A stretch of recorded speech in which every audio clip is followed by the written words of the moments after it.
Oh, good morning again. I didn't talk about the gold nuggets. Now, what we do here is we know that somewhere between the music, between the sounds, between the friendship, there's something real special that takes place for you. So, this day, we stay open and receptive to gold nuggets, yes? Yes. Okay, and later on we'll share that. So my talk today is the courage to be authentic. Let's think about that. It takes courage, doesn't it, to live this life. It takes courage to live life full out. It takes courage to look at the places and beliefs that scare us. Anybody been lately looking at beliefs that scare you? Yeah. Those old beliefs that hold us back, that restrict us. Old patterns that we get stuck in. I have them. To be authentic means that we have to be willing to ask ourselves loving questions. Questions that will uncover our true nature, our beloved self, uncovering that divine self that lives within each and every one of us. Yes? Yes. Brene Brown gives us a good definition. Authenticity is the daily practice of letting go of who we think we are. Anybody have trouble with that? Yeah. We have a whole idea of who we think we are.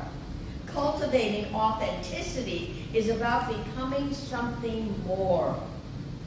Something more of who we are. Rather, it involves us in releasing patterns of thinking, patterns of attitudes that have held us hostage, and actions that act as barriers to our knowing and revealing who we truly are. I don't know about you, but I put some of these fears and doubts and worries in front of my divine true self. We ask the questions to ourselves, what is my personal truth? What holds me back from my good? Just ask yourself now, where are you limiting your divine nature? And how do I wish to be expressing myself? Because you see, it's up to each one of us to open the door to our personal courage of discovering our individual self. It helps us to learn and to stand in our own life experiences and expressions, not someone else's. The joy of being our unique self means we have the courage to discover our stuck places. Let's have some courage today. Yes? Yes. We have courage to go beyond our old fears that have restricted us. Because you see, when we do that, we assist ourselves in learning to celebrate our magnificent self, who we uniquely are. Let's breathe into that. As we willingly learn new ways to embrace our authentic self, it assists us in living full out. I don't know about you, but the older I get, the more I realize I live restricted in my own being. And it's time that we willingly look at our fears. Look at what stops us, or ways we make others wrong. Anybody? No, just me. Okay. Oh, somebody in the back. Okay. I was thinking, I'm only doing this for me. Well, I am. We all are. When we're willing to drop old knee-jerk reactions in our life experiences, it assists us in restoring our self-worth and respect. Yes? Yes. It's never about making other people wrong. It's about being right in who we are as we are. Ernest Holmes, our founder, says life is not about something to be endured. It is to be lived, fully enjoyed, in the fullness without limiting ourselves. Let's breathe into that. So we ask right now, where do I limit myself? Where do you limit yourself? Where are you stopping yourself from expanding? Where do you say I can't? This week I discovered a place. I discovered a place of my own self-sabotage. I told you last week that I had signed up to do mature horse riding, yes? Yes. Now, when I saw this in the events pamphlet from Placer County, I thought, oh yeah, I signed up immediately. But as it got closer to the day, I said, oh well, I don't know, I'm not sure.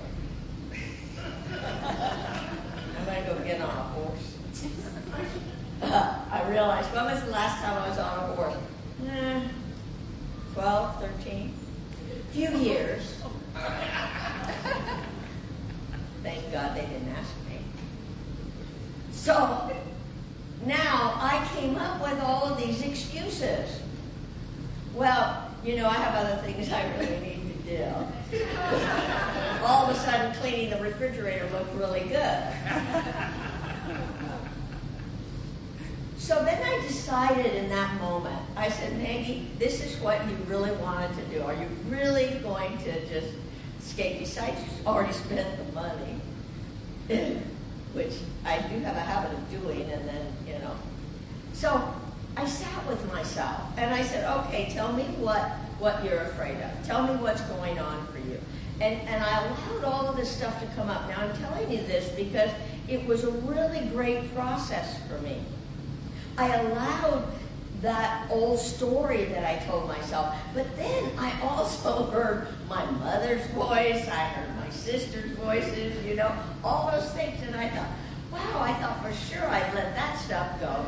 But I got to be at that point where I said, look, you're brave, you're powerful, you're worthy, and what the heck? You don't know anybody at this horse farm, and they don't know who you are.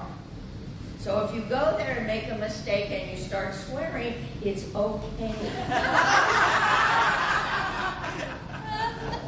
I didn't. But I also didn't tell them who I was. Because when you swear in public, you just don't want to tell them you're the minister. Okay. So it was really, well, you go there and they said they had boots and hats. And I made the mistake of asking the guy, I said, are they sized, the boots? Good luck. So I started trying on boots, and then I remembered cowboy boots I can't get on because I have very high arches. Well, that wasn't going to work. So I kept looking. I finally found a pair of work boots. You had to have a pair of boots with heels. I don't have a pair of boots with heels.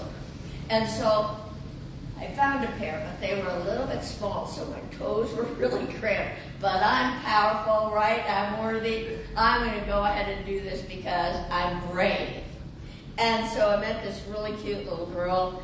Her name was Allison. And so Allison and I were partners because you had to partner. And the other women were kind of hoity-toity a little bit, at least that was my opinion, and they wouldn't have understood what I was going to go through. Anyway, but Allison was really cute. And as I'm walking along with my crunch toes, I learned a bunch of things. I learned, number one, how to get on a horse. I learned how to turn the horse and how to turn your body and to look straight ahead. And it was quite enjoyable. Now, I've decided I'm not going back because I learned how to turn the horse, I learned how to get on the horse, I learned how to get off. You have to hug the horse and then drop yourself off. But anyway, it did take a couple of people to help me do that. But I did it. We can do it. You can do it. You can look at what keeps you from that authentic self. What is holding you back? What voice is telling you that you can't do it? Because you see, when we have the courage to be authentic, to be our divine nature, this is what, in my opinion, this is what we're here to do. Yes? Yes. It's all about changing our attitude. And when we sit with ourselves and ask us, what is it that's holding you back?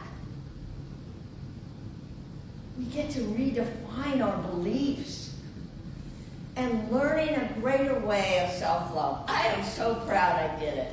But I realized I really, and I walked a horse through these posts, and we walked over logs, and then we walked around the whole thing.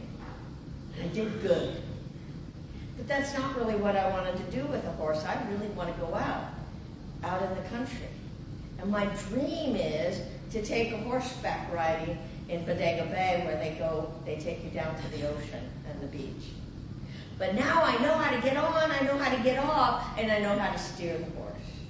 Keep my eyes straight. Yes? Yes. Yes. See, we can't solve a problem by continuing the same behavior, because those old behaviors limit us, restrict us, bond us, bind us, and like the shoes did to my feet. This is a choice we each must make. Learning to value who we are, even our crazy idiosyncrasies, our belief system that has held us hostage. These are all part of us that we get to choose to either move forward with them in our life or to let them go. We start by setting aside excuses. Excuse me, and taking full responsibility for our feelings and our fears. What are you afraid of? Write it down. I have water over here, don't I? Yes. No. Oh, it's right here.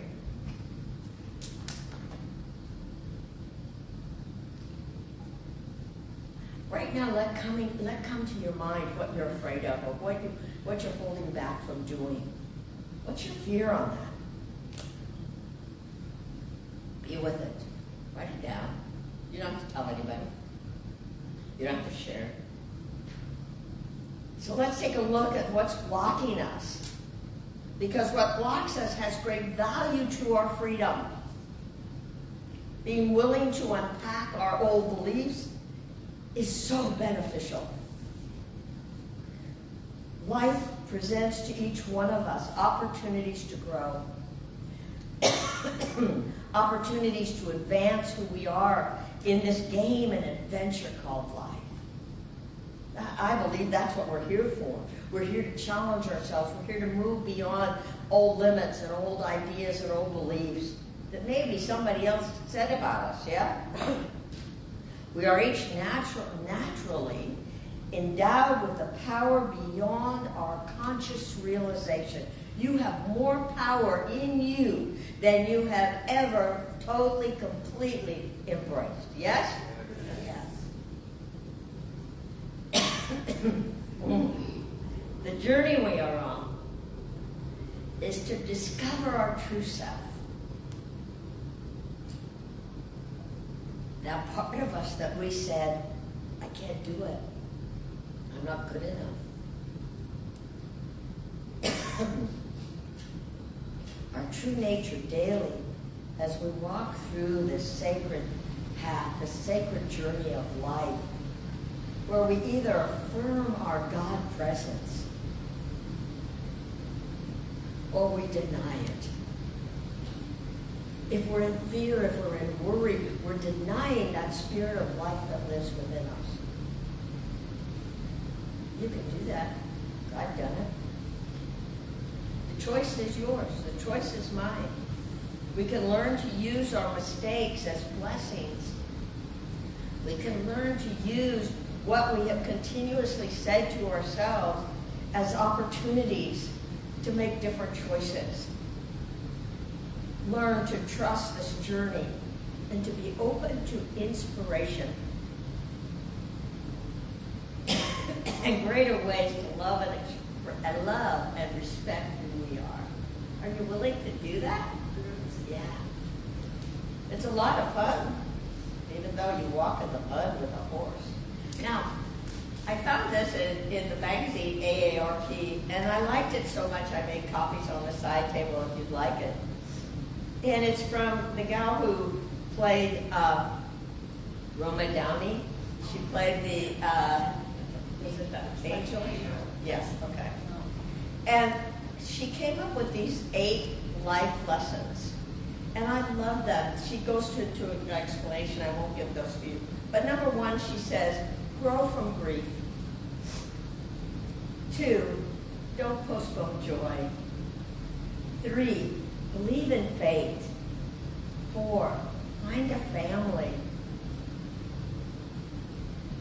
5, drink tea. 6, lend a hand. 7, keep learning. 8, light the way. You can pick up a copy of this on the side table if you'd like. The value of being courageous in being our authentic self is really, in my opinion, what we're here to do. You can't be anybody else. So you might as well be the best you can possibly be. And love the heck out of yourself. Okay? Let's take that into prayer. So we just breathe into this sacred and holy place. Knowing and accepting that there's only one life, one power, one all-loving, all-nurturing presence, by whatever name. I call this God, the infinite, the divine, the beloved, the spirit of life that is so magnificent and so embracing and so empowering, that this light, this love, this glory that I call God is that life and breath that breathes within each and every one of us. It is right now, right where you are. This is what I know to be true. I know and accept that where there is a need for a healing, where there's need for more courage and more sense of loving self is now taking place in a greater way than ever before for each and every one of us. For we are open, we are receptive to the good and the magnificence of pure spirit that is desiring to partner with and through each and every one of us. This is what I know to be true. I accept and know that everything always works out for each and every one of us in the best way possible, no matter what. And so we give grateful thanks for this opportunity to come together to know this truth beyond circumstances and beyond situations, into that greater sense of with God all things are possible. And so we just release this, my powerful word, into the ever-living, loving law of pure spirit that always says yes, returning to and through each and every one of us, multiplied, magnified, and spilling over. We are full of the spirit of life, and we let it be so. And together we say, and so it is. Amen.